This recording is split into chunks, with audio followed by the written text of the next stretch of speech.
కేసీఆర్ ప్రభుత్వంలోనే డీపీఆర్ వెనక్కి వచ్చిందని గుర్తు చేశారు మంత్రి జూపల్లి కృష్ణారావు. చెరువుల వారీగా వివరాలు పంపండి అంటేనే తాము పంపామన్నారు. పబ్లిక్ హియరింగ్ లేకుండా చేసింది వారేనని ఆగ్రహం వ్యక్తం చేశారు. అలిగేషన్ లేకుండా కట్టేటువంటి పద్ధతి చేసినప్పుడు మొదటగా ఏ క్లియరెన్స్ లేకుండా వాటర్ అలిగేషన్ లేకుండా కట్టేటువంటి పద్ధతి చేసినప్పుడు మొదటగా ఎందుకు గ్రీన్ ట్రిబ్యునల్ దీన్ని రిజెక్ట్ చేసింది? పెనాల్టీ 400 కోట్ల రూపాయల పెనాల్టీ వేసింది. మీరు పనులు ఆపండి అని. 2023 ఏప్రిల్లో డిపిఆర్ రిటర్న్ వచ్చింది. మరి వచ్చినప్పుడు ఆ రోజున మళ్ళీ రిటర్న్ వచ్చిన తర్వాత అప్పుడున్నటువంటి ప్రిన్సిపల్ సెక్రటరీ రజత్ కుమార్ గారు రిక్వెస్ట్ చేస్తూ రీకన్సిడర్ చేయమని మళ్ళీ రిటర్న్ ఇన్ ఏప్రిల్ 2024 గత ప్రభుత్వమే కేసీఆర్ ప్రభుత్వమే మళ్ళీ రిక్వెస్ట్ చేస్తూ రీసబ్మిట్ చేశారు. మరి మీ సందర్భంలో ఎందుకు రిటర్న్ వచ్చింది? ఆల్మోస్ట్ 9 సంవత్సరాలు. మరి 9 సంవత్సరాలు మీరు నిద్రపోయినరా? 9 సంవత్సరాలు డిపిఆర్ 9 సంవత్సరాల తర్వాత రిటర్న్ ఎందుకు వచ్చింది? ఏం చేసుకుంటూ కూర్చున్నారు మీరు మీ కుటుంబం మొత్తం కలిపి? 2015లో పాలమూరు ప్రాజెక్టును కుర్చీ వేసుకుని కట్టిస్తా పూర్తి చేస్తా అని మాట్లాడాడు. మరి 2014 నుంచి 2023 దాకా సుమారుగా 10 సంవత్సరాల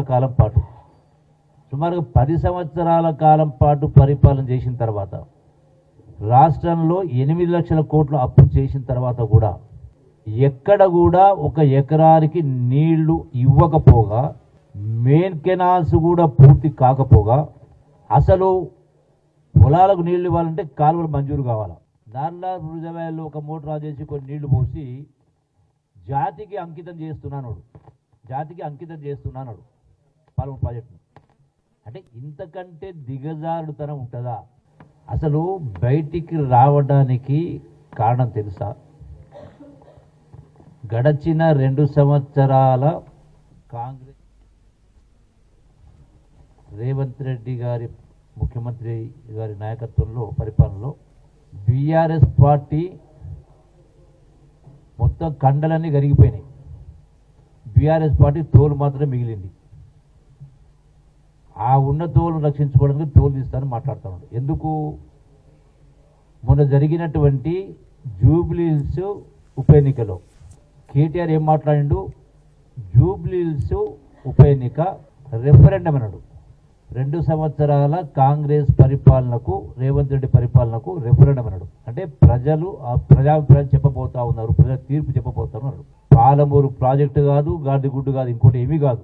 100% మీరు లేకపోతే కొంత ఇబ్బంది అవుతుందేమో అని మీరు ఆ పాలమూరులో మీ ఊరు లేకున్నా, మీ పేరు లేకున్నా ఖచ్చితంగా మీరు వచ్చి ప్రచారంగా వచ్చి అడగకపోయినా ఉద్యమంలో బతకాలని చెప్పేసి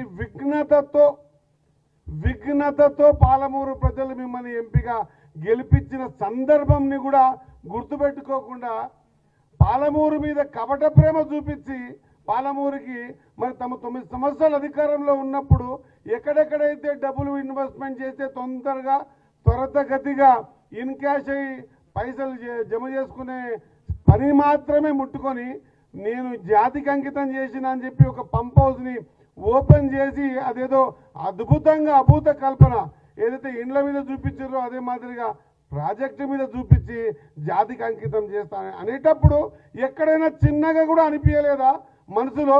అరే మీరు కాలువలే దోవలేదు, దానికి సంబంధించిన ల్యాండ్ ఎక్వేషన్ ఇవ్వలేదు, ఇవన్నీ క్లియరెన్స్లే రాలేదు, నేను ఎట్టా చెప్తే మంది ఏమైనా అనుకుంటారా, ప్రజలు ఏమైనా అనుకుంటారా అనేటువంటి సొయ్యి కూడా లేకుండా జాతికి అంకితం చేసిన పాలమూరు రంగారెడ్డి ఎత్తిపోతల పథకాన్ని అని చెప్పేటప్పుడు మనసుకు పాలమూరు జిల్లా ప్రజలు గుర్తుకు రాలేదా అని చెప్పేసి